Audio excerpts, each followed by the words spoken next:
الله من الشيطان الرجيم. بسم الله الرحمن الرحيم. الحمد لله رب العالمين الرحمن الرحيم مالك يوم الدين إياك نعبد وإياك نستعين اهدنا الصراط المستقيم صراط الذين أنعمت عليهم غير المغضوب عليهم ولا الضالين. صدق الله مولانا العلي العظيم وبلغنا نبيه ورسوله الكريم. صراط الذين أنعمت عليهم، ان لوگوں کی راہ کہ جن پر تو نے انعام کیا. حضرات محترم، اس آیت مبارکہ کے حوالہ سے گزشتہ دروس میں انبیاء کرام علیہم السلام کی دعوت کا اور پھر نبی اکرم صلی اللہ علیہ وسلم کی دعوت کا میں ذکر کر چکا ہوں، اور میں نے یہ بھی عرض کیا تھا کہ قرآن حکیم میں سورہ نساء میں 4 طبقات کو انعام یافتہ قرار دیا ہے اللہ رب العزت نے. نبیوں کا راستہ اور صدیقین کا اور شہداء کا اور صالحین کا. تو یہ نبی، صدیق، شہداء اور صالحین، یہ 4 طبقات ہیں جن کا اللہ رب العزت نے تذکرہ فرمایا ہے. پھر میں نے یہ بات بھی عرض کی تھی کہ راستہ بتلانا وہ خاص طور پر اللہ کی وحی کی روشنی میں انبیاء کرام علیہم السلام کا ہی کام ہے.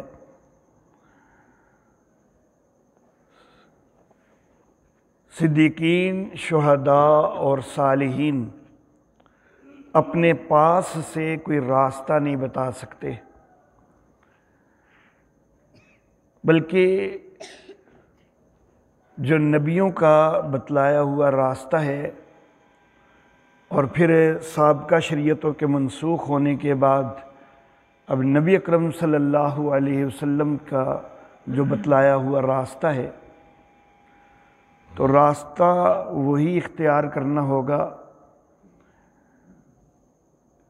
صدیقین، شہداء اور صالحین یہ اس راستے پر چلنے کے طریقے بتلاتے ہیں. راستہ تو نبی اکرم صلی اللہ علیہ وسلم نے بیان فرما دیا اللہ کی وحی کی روشنی میں، لیکن اس کے اوپر چلنے کا صحیح طرز کیا ہوگا، طریقہ کیا ہوگا، تو یہ صدیقین سے ملے گا، شہداء سے ملے گا، صالحین سے ملے گا.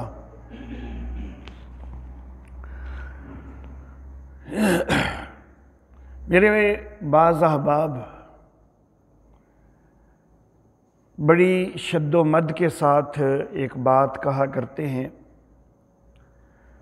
کہ صرف اطیع اللہ اور اطیع الرسول، بس اس کے آگے نہیں جانا. کسی مسلک کے اوپر تان کرنا نہ میری عادت ہے اور نہ ہی مقصود ہے، لیکن اپنی بات کو دلائل کی روشنی میں پہنچانا تو میرا حق ہے. تو میں یہ عرض کرنا چاہوں گا کہ بظاہر یہ نعرہ بڑا خوشنما ہے کہ بس جی صرف اللہ اور اس کے رسول کی اطاعت ہونی چاہیے، اطیع اللہ و اطیع الرسول، بس اس کے آگے کچھ نہیں. بظاہر تو یہ خوشنما نعرہ ہے، لیکن کیا یہ واقعی درست بھی ہے کہ اس کے آگے جانے کی کوئی گنجائش نہیں؟ تو میں یہ عرض کرنا چاہوں گا کہ قرآن حکیم کی پہلی سورہ مبارکہ سے ہی یہ بات واضح ہو جاتی ہے کہ یہ بات درست نہیں ہے. اگر معاملہ یوں ہوتا کہ بس اطیع اللہ اور اطیع الرسول، اس سے آگے جانے کی کوئی گنجائش نہ ہوتی، تو پھر یہاں پر لفظ صراط الذین جمع کا نہیں ہونا چاہیے تھا، اور علیہم بھی جمع کی ضمیر نہیں ہونی چاہیے تھی، بلکہ یوں ہونا چاہیے تھا کہ صراط الذی انعمت علیہ، پھر الذین بھی نہیں ہونا چاہیے تھا اور علیہم بھی نہیں ہونا چاہیے تھا، کیونکہ نبی اکرم صلی اللہ علیہ وسلم تو واحد ہے نا، تو اگر صرف آپ ہی کی اطاعت کرنی ہے، کسی اور کے پیچھے بالکل نہیں چلنا ہے، کوئی گنجائش ہی نہیں ہے، تو اللہ رب العزت الذین جمع کا صیغہ کیوں استعمال فرما رہے ہیں؟ علیہم کے اندر جمع کی ضمیر اللہ کیوں استعمال فرما رہے ہیں؟ تو قرآن حکیم کی پہلی سورہ مبارکہ سے ہی اس دعوے کا اور اس نعرے کا باطل ہونا ثابت ہو جاتا ہے۔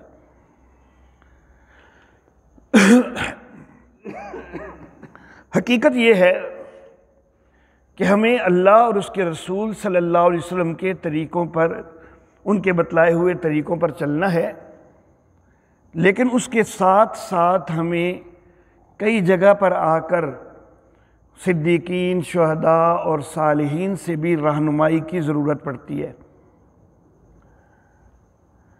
جو چیز قرآن حکیم کے اندر صراحت کے ساتھ اور بڑی وضاحت کے ساتھ آ گئی ہو، وہاں پر تو ہمیں کوئی حاجت نہیں ہے کہیں آگے جانے کی۔ جو چیز کسی حدیث مبارکہ کے اندر جو صحیح سند کے ساتھ حدیث ثابت ہو، اس حدیث مبارکہ کے اندر کوئی چیز بڑی صراحت سے آ گئی ہو، وہاں پر بھی ہمیں کوئی آگے جانے کی ضرورت نہیں ہے۔ لیکن معاملہ یہ ہوتا ہے کہ بعض اوقات کوئی مسئلہ ایسا سامنے آتا ہے کہ جو صراحت کے ساتھ نہ قرآن حکیم میں ہمیں نظر آتا ہے اور نہ ہی کسی حدیث مبارکہ میں نظر آتا ہے۔ اب یہاں پر پھر ہمارے پاس دو راستے ہیں۔ ایک راستہ یہ ہے کہ ہر بندے کو اس کی مرضی پہ چھوڑ دیا جائے، کہ جو مرضی سمجھ کے عمل کر لے، اور ایک راستہ یہ کہ دیکھا جائے کہ کون لوگ ہیں جو قرآن و حدیث سے اخذ کرنے کی صلاحیت رکھتے ہیں، اجتہاد کی صلاحیت رکھتے ہیں، تو یہ کام ان کے اوپر چھوڑا جائے اور عوام کو یہ کہا جائے کہ تم ان کے پیچھے لگ چلے جاؤ۔ ظاہر بات ہے کہ اگر پہلی چیز اختیار کی جائے تو اس میں اکثریت جو ہے وہ غلط تک پہنچے گی۔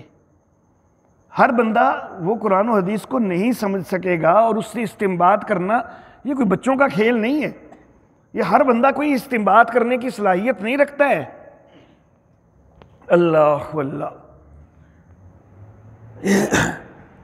یہ درست ہے کہ میرے اللہ فرماتے ہیں کہ وَلَقَدْ يَسَّرْنَا الْقُرْآنَ لِلذِّكْرِ، کہ ہم نے قرآن کو نصیحت کے لیے، ذکر کے لیے آسان بنایا ہے، لیکن اس کا یہ مطلب نہیں ہے کہ ایک آسان چیز ہے تو اس سے استنباط کرنا بھی آگے آسان ہی ہے، یہ چیز نہیں ہے، بلکہ یہ جو اجتہاد کی صلاحیت رکھتا ہو وہی آگے استنباط کر سکتا ہے۔ اور یہ چیز اپنے پاس سے نہیں میں کہہ رہا، خود قرآن حکیم نے یہ بات کہی ہے۔ اللہ فرماتے ہیں کہ تِلْكَ الْأَمْثَالُ نَضْرِبُهَا لِلنَّاسِ، یہ مثالیں ہم لوگوں کے لیے بیان کرتے ہیں، وَمَا يَعْقِلُهَا إِلَّا الْعَالِمُونَ، لیکن ان کو نہیں سمجھتے مگر عالم ہی۔ یہ تو اللہ رب العزت نے خود فرمایا ہے کہ یہ مثالیں بیان تو ساری انسانیت کے لیے ہوئی ہیں، لیکن ان کو سمجھنے کی صلاحیت علم والے رکھتے ہیں، عالم رکھتے ہیں، ہر کوئی سمجھ نہیں سکتا۔ اب بیان تو ساری انسانیت کے لیے ہوئی ہیں، کتاب تو ہدی للناس ہے نا، ساری انسانیت کے لیے ہدایت ہے، لیکن خود یہ کتاب کہہ رہی ہے کہ یہ مثالیں ہر کوئی سمجھ نہیں سکتا، اگرچہ یہ سب کے لیے نازل تو ہوئی ہیں، تو پھر سب نے عمل کرنا ہے تو کیسے کرنا ہے؟ جب وہ سمجھ نہیں سکتے سارے، تو وہ یقیناً علماء کے پیچھے لگ کے عمل کرنا ہے۔ علماء خود سمجھ کے عمل کریں گے، اور باقی جو ہیں جو خود سمجھنے کی صلاحیت نہیں رکھتے وہ پیچھے لگ کے عمل کریں گے۔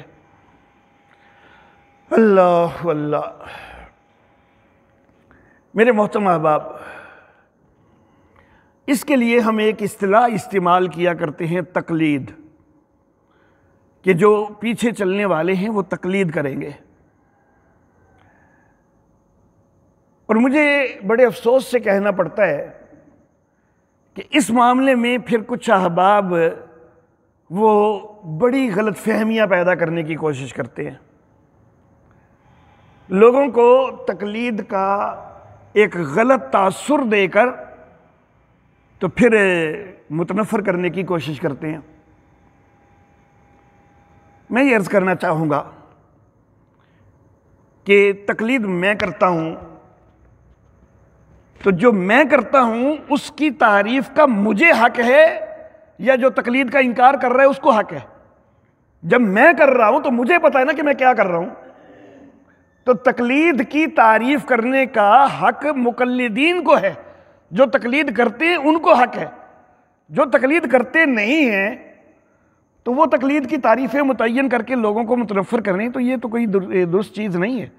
جب کر ہم رہے ہیں تو پھر ہم سے پوچھو نا کہ ہم تقلید کس چیز کو کہتے ہیں اور پھر ہم وہ کرتے ہیں، اس کا حق تو ہمیں ہونا چاہیے نا تعریف متعین کرنے کا۔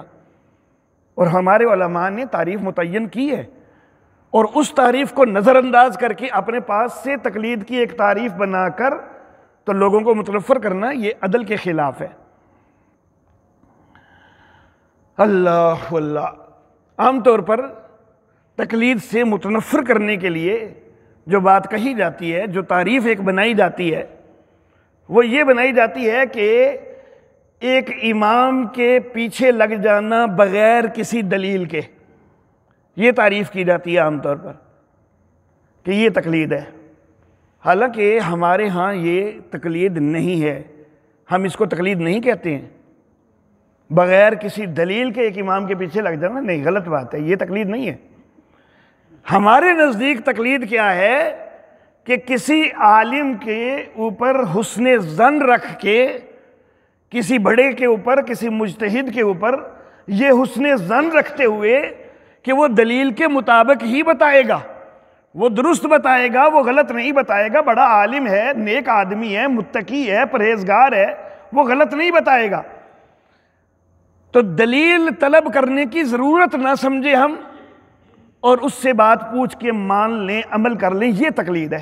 یہ نہیں کہ دلیل ہے نہیں، بلکہ ہم ضرورت نہیں سمجھتے کہ اس سے ضرور دلیل طلب کر کے ہی عمل کریں۔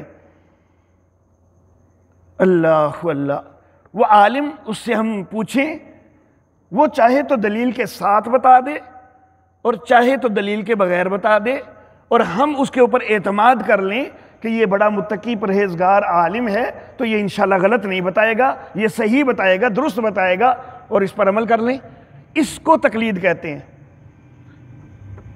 اور میرے محترم احباب، جو میرے احباب تقلید کے خلاف آواز اٹھاتے ہیں، اپنی ایمانداری کے ساتھ بتائیں کیا وہ بھی یہی نہیں کر رہے؟ اپنے علماء سے پوچھ کے کیا وہ عمل نہیں کرتے ہیں؟ کیا کوئی بھی کام جس وقت انہوں نے کرنا ہوتا ہے، کسی عالم سے جب مسئلہ پوچھتے ہیں، کیا ہر مسئلے پر وہ دلیل طلب کرتے ہیں؟ نہیں کرتے ہیں۔ میرے بہت سارے میرے اہل حدیث احباب خود مجھ سے مسائل پوچھتے ہیں، کئی دفعہ مجھ سے مسائل پوچھ کے عمل کر لیتے ہیں۔ اللہ اللہ۔ اور میں یہ ایک عرض کرنا چاہوں گا کہ میرے پاس جب بھی کسی میرے اہل حدیث دوست نے، جب بھی کسی نے کبھی مجھ سے مسئلہ پوچھا ہے نا، تو اگر وہ آیا ہی کسی بحث کے لیے تو پھر اس نے دلیل مانگی ہے، ورنہ اگر کبھی وہ بحث کے لیے نہیں نہ آیا، کوئی ویسے مسئلہ پوچھنے اور عمل کرنے کے لیے جب بھی کوئی آیا نا میرے پاس، تو بغیر دلیل کے ہی وہ مطمئن ہو کے گیا ہے، اس نے دلیل نہیں طلب کی ہے، دلیل نہیں مانگی ہے۔ تو یہ چیز تقلید ہوتی ہے کہ دلیل کی فکر نہ کی جائے، اس کو مانگنے کی ضرورت نہ سمجھی جائے، لیکن یہ اعتماد ہو کہ جو عالم ہے اس کے پاس یقیناً کوئی نہ کوئی دلیل ہے اور وہ اس دلیل کے مطابق ہی بتائے گا، درست بتائے گا۔ تو کسی کے اوپر حسن ظن رکھ کے اس بڑے عالم کی بات کو مان لینا یہ تقلید ہے، اور یہ سارے ہی کر رہے ہیں۔ میرے اہل حدیث صاحبات جو ہیں وہ بھی یہ کر رہے ہیں، عملی طور پر وہ اسی پہ ہیں۔ ان کے بھی عوام جو ہیں وہ اپنے علماء سے مسئلے پوچھتے ہیں اور وہ عمل کر رہے ہیں۔ اللہ اللہ۔ جس وقت ہم تقلید کی تعریف واضح کرتے ہیں اور پھر یہ چیز بڑی نکھر کر سامنے آ جاتی ہے کہ یہ تو وہی ہر کوئی کر رہے ہیں، حتیٰ کہ بڑے سے بڑے عالم بھی جو ہیں نا، بڑے سے بڑے عالم بھی، وہ بھی کئی معاملات میں تقلید کرتے ہیں۔ اب دیکھیں نا، مثال کے طور پر ایک بچہ ہے جس وقت تک ابھی وہ بالغ نہیں ہوا، اس وقت تک وہ شرعی معاملات میں مکلف نہیں ہوا، ابھی وہ مکلف نہیں ہے۔ اب جو ہی وہ بالغ ہوا اس کے اوپر سارے شرعی احکام لگ گئے، اب اس نے نماز بھی پڑھنی ہے، اگرچہ 7 سال سے ترغیب تو ہے لیکن فرض جو ہے وہ بالغ ہونے پر ہی ہوتی ہے نا۔ اب اس بالغ ہونے سے پہلے اس کے اوپر وہ فرض نہیں تھی، اور بالغ ہونے سے پہلے تو میرے خیال میں اتنا باشعور اس کو نہیں سمجھا جائے گا کہ وہ قرآن و حدیث کی تحقیقات کرنے لگ جائے، اتنی اس کے اندر صلاحیت نہیں ہوگی۔ اب جس وقت وہ بالغ ہوا تو چلو جی اس میں کچھ صلاحیت تو پیدا ہو گئی، لیکن کیا وہ تحقیق کرتا رہے گا یا نماز بھی پڑھے گا؟ ظاہر بات ہے کہ وہ کسی سے پوچھ کے نماز پڑھ لے گا نا، تو وہ تقلید ہی کرے گا نا۔ تو جتنے بڑے سے بڑے علامہ ہی کیوں نہیں ہیں جو کہ اس وقت کہتے ہیں کہ نہیں جی تقلید نہیں کرنی، انہوں نے اپنی جو نمازیں شروع کی تھیں اپنے والدین سے پوچھ کے شروع کر لی تھی، ان سے سیکھ کے شروع کر لی تھی۔ آہستہ آہستہ بعد میں جس وقت انہوں نے کوئی اور چلو تحقیقات بھی کی ہوں گی، لیکن ان کا ابتدائی دور تو خود تقلید میں ہی گزرا ہے، اور عوام جو ہے وہ تو ہر معاملے میں ہی تقلید کرتی ہے۔ بڑے بڑے جو علماء ہیں بعض معاملات میں وہ خود تحقیق کر لیتے ہیں، لیکن باقی عوام تو اکثر تقلید ہی کر رہی ہے۔ تو جس وقت یہ بات نکھر کر واضح ہو جاتی ہے نا کہ تقلید تو بھائی ہر بندہ کر رہا ہے، جو بڑے سے بڑا عالم ہے، مجتہد ہے، وہ بھی کسی نہ کسی دور میں تقلید کر رہا ہے، اور کسی مسئلے پہ تو وہ خود تحقیق کرے گا، دوسرے مسئلے پہ وہ تقلید بھی کر رہا ہوگا۔ ایسا تو نہیں ہوتا نا کہ بلوغت کے ساتھ ہی وہ ہر چیز کا جو ہے وہ مفکر بن جائے اور وہ ہر چیز اس کو جو ہے نا وہ فوراً جو ہے تحقیق کے ساتھ معلوم ہو جائے۔ تحقیق کرنے میں تو برسوں لگتے ہیں۔ اللہ واللہ۔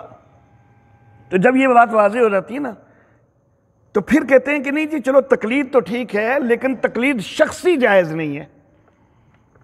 میں یہ عرض کرنا چاہوں گا کہ بھائی جب بھی تقلید کرنی ہے تقلید شخصی ہی کرنی ہے، اور میرے اہل حدیث احباب بھی تقلید شخصی ہی کر رہے ہیں، وہ بھی جو صرف تقلید نہیں کر رہے بلکہ تقلید شخصی ہی کر رہے ہیں۔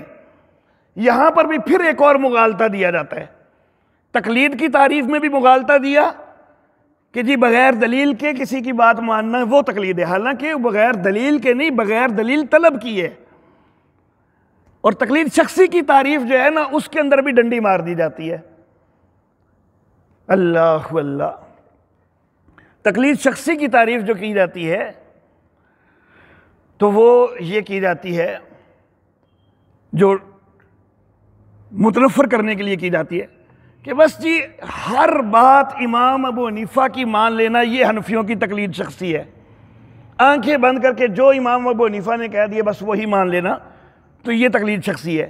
حالانکہ ہم احناف کے نزدیک یہ تقلید شخصی نہیں ہے، نہ ہی مالکیہ کے نزدیک یہ تقلید شخصی ہے کہ بس ہر بات امام مالک کی مان لی جائے، نہ ہی شوافے کے نزدیک یہ تقلید شخصی ہے کہ ہر بات امام شافعی کی مان لی جائے، نہ ہی امام احمد ابن حنبل کے پیروکار حنابلہ کے نزدیک یہ تقلید شخصی ہے کہ ہر بات انہی کی مان لی جائے۔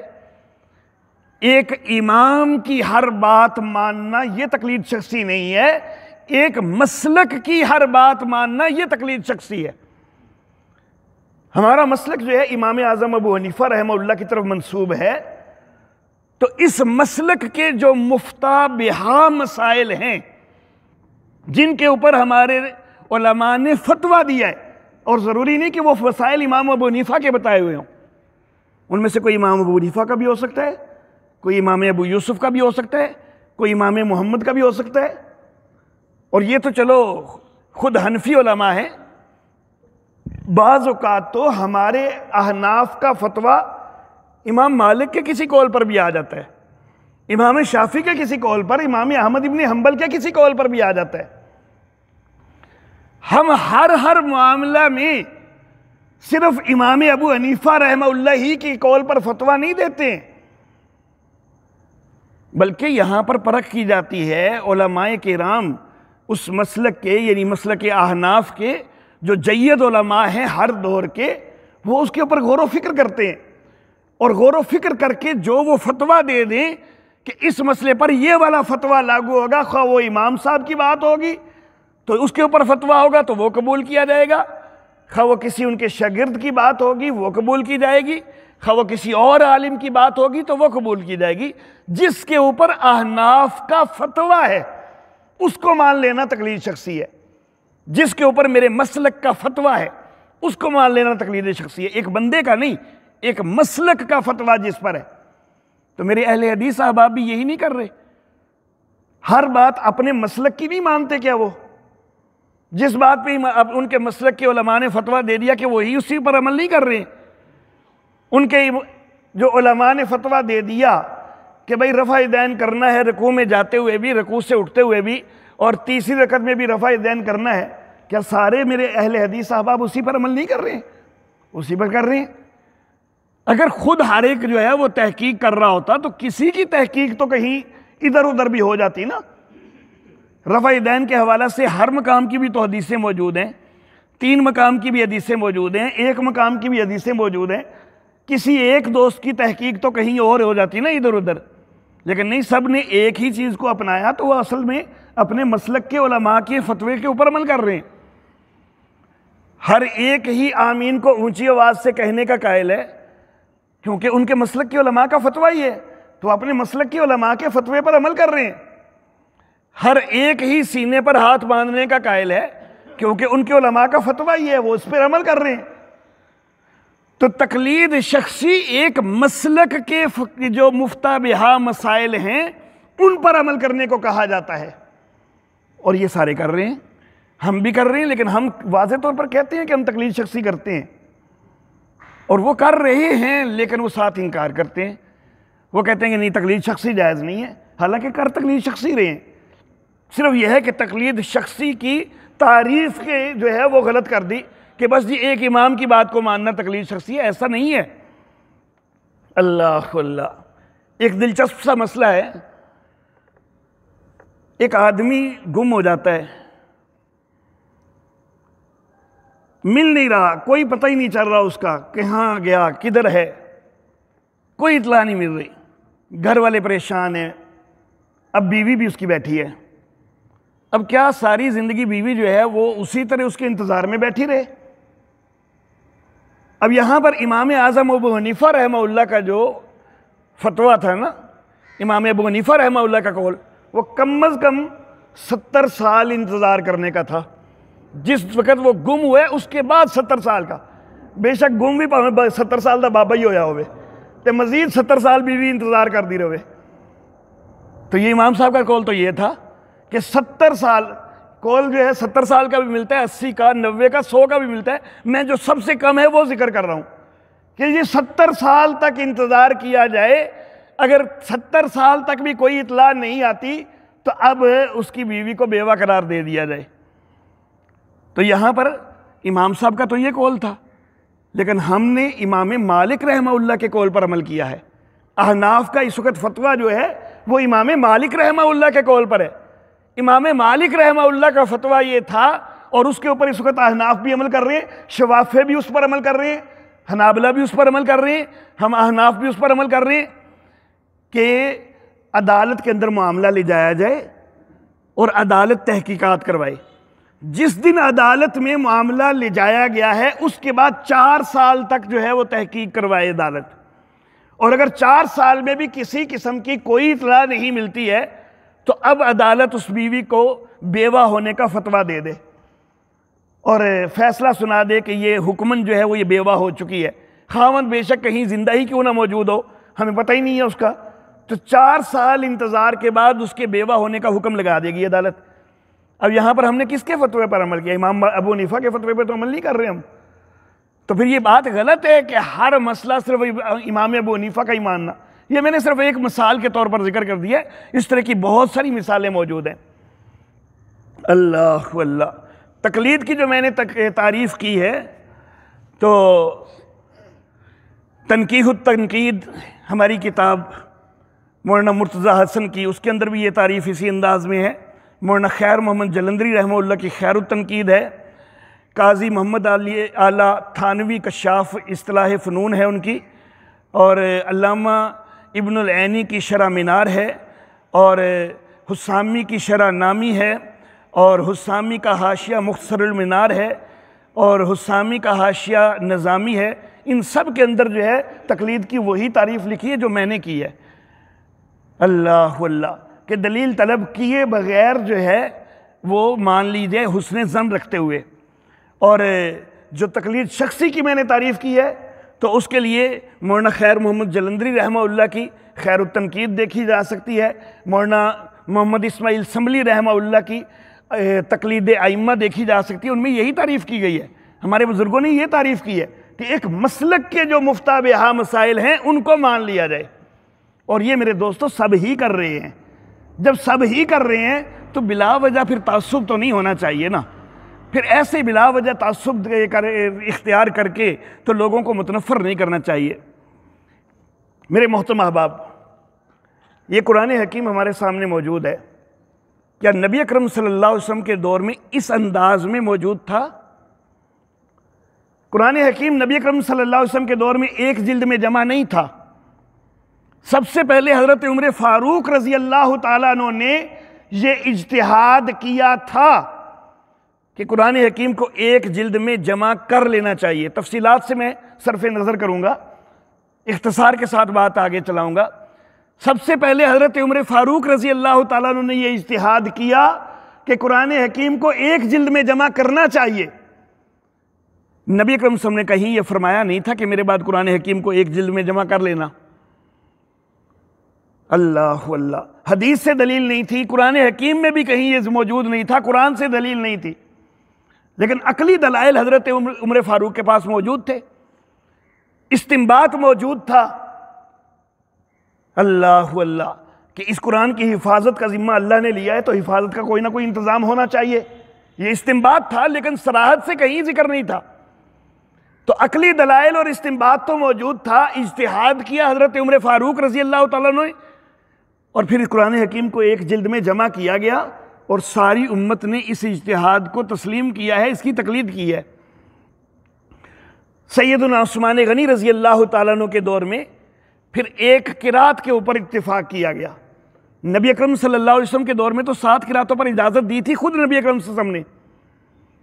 اب یہاں پر نبی اکرم صلی اللہ علیہ وسلم نے یہ نہیں فرمایا تھا کہ میرے بعد جو ہے وہ ایک قرات کے اوپر اتفاق کر لینا، لیکن جس وقت حضرت حذیفہ بن یمان رضی اللہ تعالیٰ عنہ نے یہاں پر بھی عقلی دلائل کا سہارا لے کر یہ اجتہاد کیا کہ ضرورت ہے اس وقت قرآن و حدیث سے استنباط ضرور ہے اجتہاد میں، لیکن خود صراحت سے تو قرآن و حدیث میں کہیں ذکر نہیں ہے، تو ایک قرات کے اوپر جمع کیا گیا، اور اس کے اوپر ساری امت آج تک جو ہے وہ تقلید کرتے ہوئے عمل کر رہی ہے۔ حضرت حذیفہ بن یمان کا اجتہاد ہے، حضرت عثمان غنی رضی اللہ تعالیٰ عنہ نے اس کو نافذ کروایا، اور ساری امت عمل کر رہی ہے۔ قرآن حکیم نبی اکرم صلی اللہ علیہ وسلم کے دور میں اس کے اوپر نقطے نہیں لگے ہوئے تھے، اعراب نہیں لگے ہوئے تھے۔ یہ نقطے اور اعراب سب سے پہلے حضرت امیر معاویہ رضی اللہ تعالیٰ عنہ کے دور میں اس پہ کوشش ہوئی، پھر حجاج بن یوسف کے دور میں کوشش ہوئی، پھر خلیل بن احمد نحوی جو ہے اس نے اس کو جو ہے وہ شکل دی۔ تو یہ سارا اجتہاد اور تقلید سے ہی ہوتا رہا، نقطے لگائے گئے، امت نے ساری نے تقلید کرتے ہوئے اس کو تسلیم کیا، اعراب لگائے گئے، ساری امت نے تقلید کرتے ہوئے اس کو تسلیم کیا۔ اللہ اللہ، قرآن حکیم خط کوفی میں لکھا جاتا تھا میرے آقا صلی اللہ علیہ وسلم کے دور میں۔ ابن مقلہ نے سن 310 ہجری میں نبی اکرم صلی اللہ علیہ وسلم کی وفات کے 300 سال بعد جا کے خط نسخ ایجاد کیا۔ خط کوفی کو پڑھنا مشکل تھا، خط نسخ کو پڑھنا آسان تھا، اور یہ نسخ ایجاد ہی خاص طور پر اس نے قرآن حکیم کے لیے کیا کہ اس کو پڑھنے میں آسانی ہو جائے۔ ایک ہے اسلوب کتابت، انداز کتابت، وہ جس وقت میں نے یہاں پر دروس کا اب دوبارہ سے سلسلہ شروع کیا، غالباً دوسرا درس تھا میرا، تو اس میں نے بڑی وضاحت کے ساتھ دلائل کے ساتھ واضح کیا تھا کہ اسلوب کتابت میں کوئی تبدیلی نہیں کی گئی. ایک دندانہ اور ایک شوشہ تک بھی جو لگایا گیا نبی اکرم صلی اللہ علیہ وسلم کے دور میں وہ آج تک چلا آ رہا ہے. اسلوب کتابت نہیں تبدیل ہوا، لیکن رسم الخط جو ہے اس کو ایک ضرورت کے تحت تبدیل کیا گیا، اور ساری امت اس کو تقلید کر کے اختیار کیے ہوئے ہے. اس وقت پوری دنیا کے اندر جو سب سے زیادہ قرآن حکیم شائع ہوتا ہے تو وہ خط نسخ میں شائع ہوتا ہے، اور خط کوفی میں بہت کم کوئی قرآن حکیم شائع ہوتے ہیں دنیا میں اس وقت، حالانکہ نبی صلی اللہ علیہ وسلم کے دور میں خط کوفی تھا. قرآن حکیم کے سپاروں کی تقسیم نبی صلی اللہ علیہ وسلم کے دور میں نہیں تھی. یہ کسی بزرگ عالم نے جو ہے وہ عوام کی آسانی کے لیے کہ اگر ایک مہینے میں مکمل کرنا ہو تو یوں کر لیں کہ ایک ایک سپارہ پڑھ لیں. یہ سپاروں کی تقسیم نبی صلی اللہ علیہ وسلم کے دور میں نہیں ہے. یہاں پر بھی ایک بزرگ نے اجتہاد کیا ہے، ساری امت نے اس کو تسلیم کیا ہوا ہے، تقلید کر رہی ہے ساری امت. رکوع کی تقسیم نبی صلی اللہ علیہ وسلم کے دور میں نہیں تھی. سورتوں کی تقسیم تھی، آیتوں کی تھی، منزلوں کی تھی، لیکن رکوع کی نہیں تھی، سپاروں کی نہیں تھی. اور یہ بھی کسی بزرگ نے رکوع متعین کیے اور ساری امت نے اس کو قبول کیا ہوا ہے، تقریباً آدھی امت نے. بعض علاقوں میں احزاب چل رہے ہیں، وہ بھی نبی صلی اللہ علیہ وسلم کے دور میں نہیں تھے. بعض علاقوں میں رکوع چل رہے ہیں، نہ احزاب نبی صلی اللہ علیہ وسلم کے دور میں تھے، نہ رکوع نبی صلی اللہ علیہ وسلم کے دور میں تھے. یہ دونوں طرف اجتہاد ہوا ہے، کسی نے اس اجتہاد کو قبول کیا، کسی نے اس اجتہاد کو قبول کیا، اور یہ چل رہا ہے، تقلید ہو رہی ہے. رموز اوقاف نہیں لگے ہوئے تھے نبی اکرم کے دور میں. یہاں پر بھی اجتہاد کیا گیا کہ لوگوں کو نہیں پتہ چلتا کہاں ملا کے پڑھنا ہے، کہاں وقف کرنا ہے، تو یہ رموز اوقاف لگائے گئے اور اس کو امت نے تقلید کرتے ہوئے تسلیم کیا ہے. اور رموز اوقاف کے انداز کئی جگہ پر مختلف بھی ہو جاتے ہیں. ایک بندہ ایک انداز میں لگا رہا ہے، دوسرا دوسرے انداز میں بھی لگا رہا ہے. قرآن حکیم مختلف کمپنیوں کے آپ اٹھا کے دیکھیں، رموز اوقاف جو ہیں ان میں فرق نظر آ جائے گا آپ کو. تو یہاں پر اجتہاد اور تقلید سے معاملہ چل رہا ہے. تو یہ قرآن حکیم جس شکل میں ہمارے سامنے موجود ہے، یہ کئی دفعہ اجتہاد اور تقلید کے ساتھ اس شکل میں آیا ہے. تو اگر اجتہاد اور تقلید غلط ہیں اور یہ جائز نہیں ہے تو پھر تو بھائی یہ اس شکل میں قرآن حکیم تک پڑھنا بھی جائز نہیں رہے گا. تو میرے محترم احباب، معاملہ تعصب میں نہیں دیکھنا چاہیے، حقائق کی روشنی میں دیکھنا چاہیے. اور حقیقت یہی ہے کہ تقلید کے بغیر گزارا نہیں ہے. تقلید ایک جائز چیز ہے. اللہ رب العزت ہمیں جائز کو جائز ہی رکھنے کی توفیق عطا فرمائے. وآخر دعوانا الحمدللہ رب العالمین.